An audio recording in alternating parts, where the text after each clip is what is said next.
Senior IPS అధికారి సంజయ్ ను కస్టడీలోకి తీసుకున్నారు పోలీసులు. విజయవాడ ప్రభుత్వ ఆసుపత్రిలో వైద్య పరీక్షలు నిర్వహించారు. అక్కడి నుంచి విజయవాడ గొల్లపూడిలోని ఏసీబీ కార్యాలయానికి తరలించారు. కోర్టు 3 రోజుల పాటు కస్టడీకి అనుమతించడంతో తొలి రోజు సంజయ్ ను ప్రశ్నించనున్నారు పోలీసులు.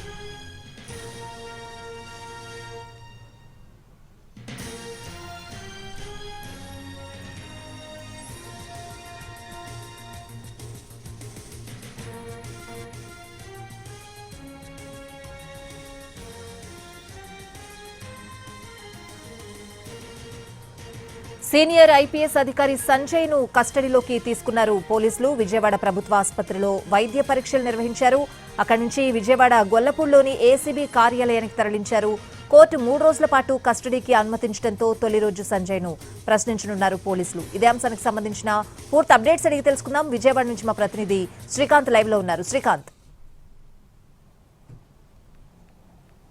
సీనియర్ ఐపీఎస్ అధికారి సంజయ్ను ఏసీబీ అధికారులు ఇవాళ కస్టడీకి తీసుకున్నారు. ఆయన్ని అగ్నిమాపక శాఖకు సంబంధించి డీజీగా పనిచేసిన సమయంలో అగ్ని పోర్టల్కి సంబంధించిన వర్కులు ఏదైతే ఉన్నాయో దానికి సంబంధించి ఆ వెబ్ పోర్టల్ అదేవిధంగా మొబైల్ యాప్ అభివృద్ధి కోసం ఒక ప్రైవేట్ కంపెనీకి పనులు అప్పగించారు. అందులో అవకతవకలకు పాల్పడ్డారు. పనులు పూర్తి కాకుండానే 59 లక్షల రూపాయలు చెల్లించారనే ఒక కేసు కూడా నమోదైంది. దీంతో పాటు ఆయన సిఐడి చీఫ్ గా ఉన్న సమయంలో ఎస్సీ ఎస్టీ చట్టాల మీద అవగాహన కల్పించడానికి సంబంధించి ఈ కార్యక్రమాలను నిర్వహించడానికి ఒక సంస్థకు ఆ కార్యక్రమాల అప్పగింత కూడా జరిగింది. దానికి కూడా ₹1 కోటి నిధులను కేటాయించారు. దీనికి సంబంధించి కూడా పనులు పూర్తి కాకముందే ఈ డబ్బులు చెల్లించారు. ఈ 2 అంశాలకి సంబంధించి ఆయన మీద ఏసీబీ కేసు నమోదు చేసింది. దానికి సంబంధించి ఆయన ఏపీ హైకోర్టులో ముందస్తు బెయిల్ తెచ్చుకున్నారు. దాని మీద సుప్రీంకోర్టుకి ఏపీ ప్రభుత్వం వెళ్లడంతో ఆయన్ని సరెండర్ కావాలన్న ఆదేశాలు కూడా సుప్రీంకోర్టు ఇచ్చింది. ఈ నేపథ్యంలో ఆయన ఏసీబీ కోర్టులో సరెండర్ అవటం, ఆయన్ని విజయవాడ సబ్ జైలుకి రిమాండ్ కూడా తరలించిన నేపథ్యంలో ఆయన మధ్యంతర బెయిల్ ఇవ్వాలని ఒకవైపున పిటిషన్ దాఖలు చేయగా ఏసీబీ అధికారులు కస్టడీకి ఇవ్వాలని పిటిషన్ దాఖలు చేశారు.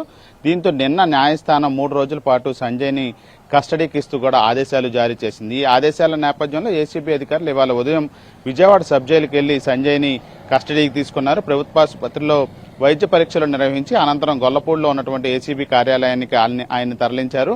ఏదైతే ఏసీబీ అధికారులు నమోదు చేశారో ఆ కేసులో ఉన్నటువంటి 2 అంశాలు అగ్ని వెబ్ పోర్టల్ అదేవిధంగా మొబైల్ యాప్ అదేవిధంగా ఎస్సీ ఎస్టీ చట్టాలకు అవగాహనకు సంబంధించి ప్రైవేటు సంస్థ కార్యక్రమాలు ఈ రెండింటికి సంబంధించి నిధుల దుర్వినియోగం చెల్లింపుల అంశాల మీద అయితే ఇవాళ సంజయ్ని అధికారులు ప్రశ్నించబోతా ఉన్నారు. 8 గంటల నుంచి సాయంత్రం 6 గంటల వరకు విచారణ కొనసాగబోతోంది. ఆ తర్వాత మళ్లీ వైద్య పరీక్షలు నిర్వహించి ఆయన్ని జైలుకి తరలిస్తారు. ఇదే విధంగా 3 రోజులు ఆయన విచారించబోతా ఉన్నారు. కస్టోడియల్ టార్చర్ చేయొద్దు, బలవంతపు స్టేట్మెంట్లు తీసుకోవద్దని కూడా న్యాయస్థానం ఈ షరతుల్లో ఏదైతే కస్టడీకి అనుమతిస్తూ ఇచ్చిన ఆదేశాల్లో పేర్కొంది. అదేవిధంగా ఆయన న్యాయవాదితో రోజుకు 3 నుంచి 4 సార్లు మాట్లాడేందుకు కూడా అవకాశం ఇవ్వాలని కూడా ఆదేశాల్లో పేర్కొన్న నేపథ్యంలో ప్రస్తుతం సంజయ్ను ఏసీబీ కార్యాలయం గొల్లపూడిలో ఉన్న ఏసీబీ కార్యాలయంలో అధికారులు అయితే ప్రశ్నిస్తున్నారు. సాయంత్రం వరకు